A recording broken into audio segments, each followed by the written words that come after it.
የኢትዮጵያ የማህበራዊ ሚዲያ ሰማይ ላይ የተንዣበበው የውዝግብ ደመና አሁን ላይ ይበልጥ ደምቆና አሳሳቢ ሆኖ ቀጥሏል። ይህ ማዕበል የተፈጠረው በግለሰቦች ፍጥጫ ብቻ ሳይሆን አሁን ላይ ወጣቱን ሙሉ በሙሉ በተቆጣጠረውና የብዙዎችን ሕይወት በበጎም በመጥፎም እየቀየረ ባለው የቲክቶክ መድረክ አጠቃላይ ተጽዕኖ ጭምር ነው። የቲክቶክ ተጽዕኖ ፈጣሪዎች የድሮውን የሚዲያ ስርዓትና ባህላዊ አሰራሮችን በሚያናጋ መልኩ የበላይነታቸውን እያሳዩ ሲሆን የቅርብ ጊዜው ክስተት ደግሞ የዚህ ሁሉ ነጸብራቅ ነው። የቲክቶክ ተጽዕኖ በኢትዮጵያ ወጣቶች ላይ ያለው መልካም ገጽታ እጅግ ሰፊና የሚደንቅ ነው። ይህ መድረክ በርካታ ወጣቶች የፈጠራ ችሎታቸውን እንዲያሳዩ፣ አዲስ ስራ እንዲጀምሩና ከዚህ በፊት ታይቶ በማይታወቅ ፍጥነት ታዋቂነትን እንዲያገኙ እድል ሰጥቷቸዋል። ወጣቶች የዳንስ፣ የዘፈን፣ የኮሜዲ፣ የግጥም፣ የትምህርታዊ ይዘቶች፣ የምግብ አዘገጃጀትና የቋንቋ ትምህርቶችን በሚያስደንቅ ብቃት በማቅረብ በአጭር ጊዜ ውስጥ በሚሊዮኖች የሚቆጠሩ ተከታዮችን አፍርተዋል።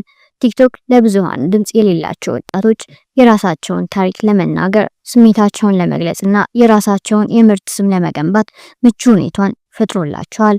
በርካቶች የዲጂታል ግብይትና የይዘት ፈጠራ ክህሎቶችን በመማር አዲስ የገቢ ምንጭ ፈጥረዋል። ይህ ደግሞ በኢኮኖሚያቸው ላይ ትልቅ ለውጥ አስከትሏል።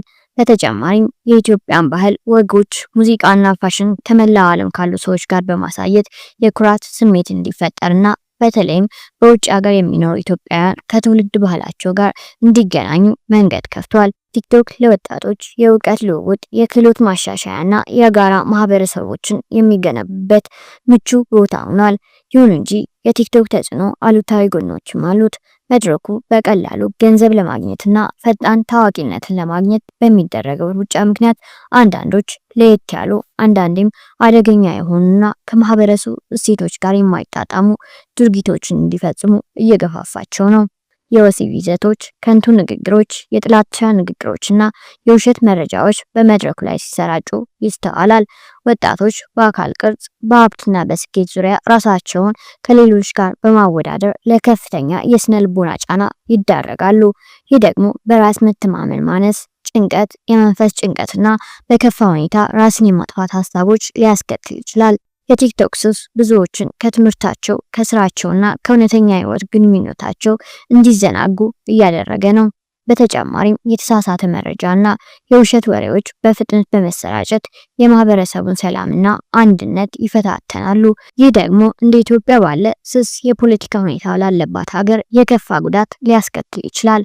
የግላዊነት መብት መጣስና የግል መረጃ አደጋ ላይ መውደቅ ሌላው የቲክቶክ አሉታዊ ገጽታ ነው። በዚህ ሰፊ የማህበራዊ ሚዲያ ገጽታ ውስጥ የወጣቱ የቲክቶክ ተጽዕኖ ፈጣሪ አዶናይና አንጋፋው የቴሌቪዥን አቅራቢ ሰይፉ ፋንታሁን መካከል የነበረው ግጭት የዚህ ሁሉ አንጸባራቂ ምሳሌ ነው። አዶናይ በሚሊዮኖች የሚቆጠሩ ተከታዮችን በአጭር ጊዜ ውስጥ በማፍራት የቲክቶክን አስገራሚ እድገትና የውጤት ምሳሌ ሆኗል።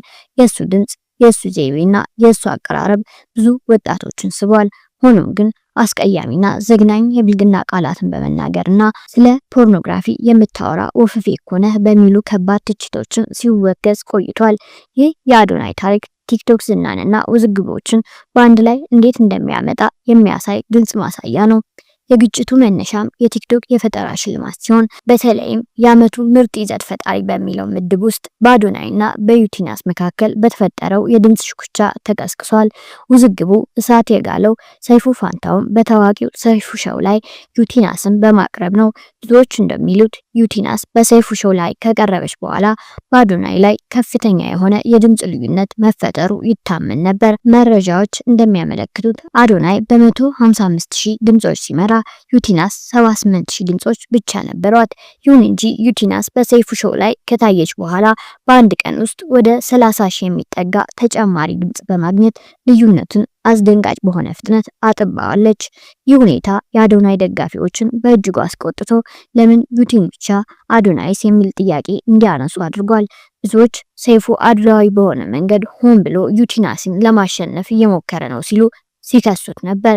የሰይፉ ሾው እንደ አንጋፋ የመዝናኛ መድረክ ያለው ተጽዕኖ እዚህ ላይ በግልጽ ታይቷል። ከዚያም ሰይፉ ፋንታሁን አዶናይን ወደ ሾው ለመጋበዝ ወሰነ። ሆኖም አዶናይ ይህን ግብዣ በአደባባይ እንደማይቀበል በማያሻማ ሁኔታ አስታወቀ። ለውሳኔውም በርካታ ምክንያቶችን ዘርዝሯል። ዋነኛው ሰይፉ በዝግጅቱ ላይ አዶናይን ዶናይ በሚል ስም መጠቀሙ ሲሆን አዶናይ ይህን አጠራር እንደ አሽሙርና እንደ ቅኔ መውሰድም ገልጿል። በኢትዮጵያ ባህል ውስጥ ቃላት የራሳቸው ጥልቅ ትርጉምና ስሜት ስላላቸው ይህ የአንድ ፊደል ለውጥ ለአዶናይ ትልቅ የክብር ጉዳይ ሆኖ ተሰምቶታል።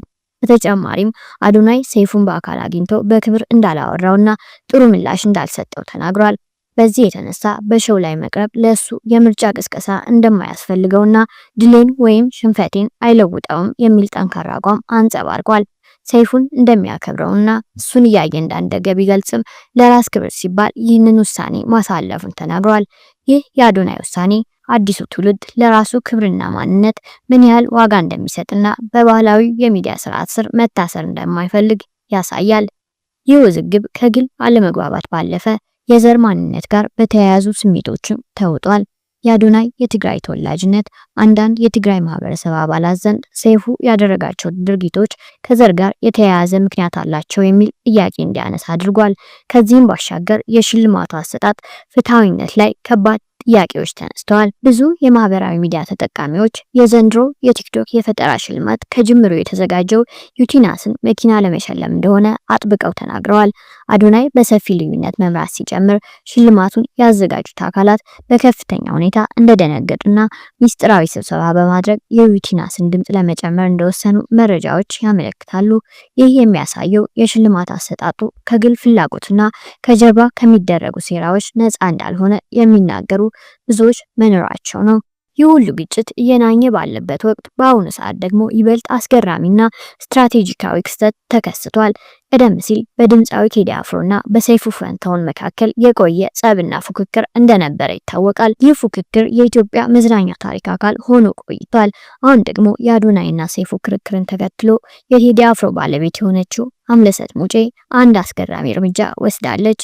ይህ እርምጃ ብዙዎች ቀዝቃዛ በቀል ብለው የጠሩት ነው። አንዳንዶች አምለሰት የአዶናይን ትልቅ የህዝብ ትኩረትና ከሰይፉ ጋር የተፈጠረውን ክፍተት ተጠቅማ አዶናይም በዩቲዩብ ቻናሏ ላይ እንግዳ አድርጋ ጋበዘች። ይህ ግብዣና የአዶናይ መታየት ከቴዲ አፍሮና ሰይፉ መካከል ባለው የቆየ ፉክክር ውስጥ አዲስ ምዕራፍ ከፈተ። አምለሰት የአዶናይን ተጽዕኖና ከሰይፉ ጋር የተፈጠረውን አለመግባባት ለራሷ የቻናል እድገትና ለባሏ የቆየ ፉክክር እንደ ስትራቴጂካዊ መሳሪያ ተጠቀመችበት የሚሉ አሉ። የፕሮግራሙ ዝርዝር እንዲህ ነበር። አዶናይ ከአምለሰት ጋር ለ1 ሰዓት ያህል በአማርኛ ቋንቋ ፕሮግራም አካሂዷል። በዚህ ፕሮግራም ላይ አዶናይ ከትግራይ እስከ ካናዳ ያሳለፈውን የስደት ህይወት ታሪክ፣ የቲክቶክ ስራዎችንና የወደፊት እቅዶችን በሰፊው አውግቷል። ይህ መድረክ አዶናይ ቀደም ሲል በሰይፉ ሾው ላይ ሊያገኘው ያልቻለውን የራሱን ታሪክ የመናገር እድል ሰጥቶታል። ፕሮግራሙን እስከ 13000 የሚደርሱ ሰዎች በቀጥታ ተከታትለውታል። የዚህ ፕሮግራም ዋነኛ ትርፍ ለአምለሰት የዩቲዩብ ቻናል የሚታይና በአንድ ቀን ውስጥ ብቻ ከ10000 በላይ አዳዲስ ተከታዮችን ወይም ሰብስክራይበርስ አግኝታለች። ይህ ቁጥር ይበልጥ ጨምሮ እንደሚያድግም ይጠበቃል። ይህም የአምለሰትን ስትራቴጂካዊ ብቃትና የቲክቶክን የኮከብ ተጽዕኖ አጉልቶ ያሳያል።